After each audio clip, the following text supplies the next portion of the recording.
Good morning, John. You and I grew up going to Rax. It was for the days when we'd been good, when Wendy's wasn't good enough, when it was time to split a cookie so soft and gooey that you could push it back together and it would stay that way.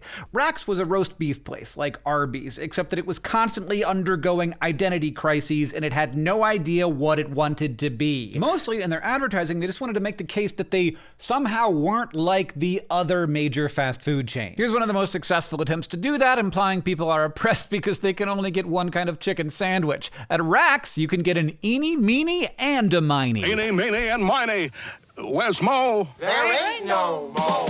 Oh, they tried so hard to make that work. Many of their ads tried excluding demographics to make it more appealing to their core audience, except that they always then pushed back against it. Here's a good example. Rax, it's good for adults and also kids, but only kids who act like they're adults. There are lots of bad Rax ads. There's one where a phone eats a sandwich, which features Yoga Jones from Orange is the New Black. This one with the giant chicken foot. And then there's one where a woman wants a pita pocket with a meatball in it and she explodes.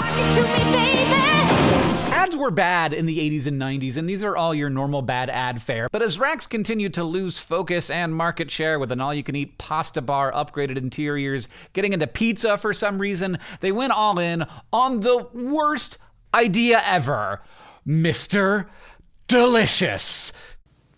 Hello, I'm Mr. Delicious, the new spokesman for Rax Restaurants. My job?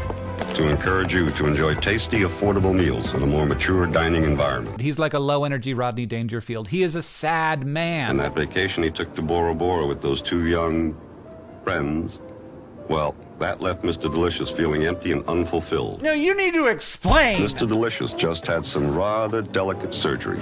If there's no change, he doesn't have to squirm so much to put it back in his pocket. Did we just hear about Mr. Delicious's vasectomy? Because his analyst charges a lot to keep Mr. D's hostility all locked up. Wait, what? And Mr. Delicious always carries this briefcase. Mr. D, what's in the briefcase? And all of this is paired with the worst or possibly best tagline in all of fast food history. Rax, you can eat here. I think there's an element of parody here. Like, you can eat here is definitely a parody of a tagline. Mr. Delicious is a parody of what a spokesperson is. He's not fun, he's not happy, he's not engaging. But they're also trying to do a thing. They're trying to identify with a core audience, but who is that audience? It's fast food for grown-ups, misogynist, unfunny, alcoholic, sad grown-ups who gamble too much and go to psychotherapy? Now, the wonderful thing here is we have a lot of insight into Mr. Delicious because the ad agency and the management of Rax worked together to create a mini documentary about how successful Mr. Delicious was. Mr. Delicious speaks honestly to the kinds of problems and issues that we all face. I mean, does he?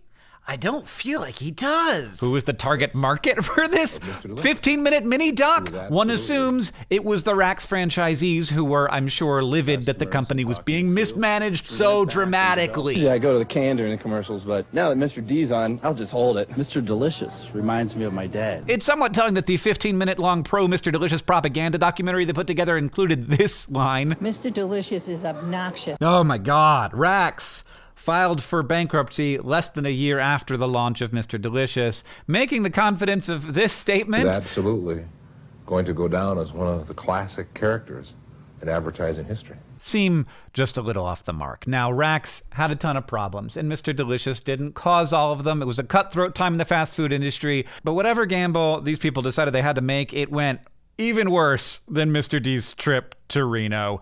John, I'll see you tomorrow.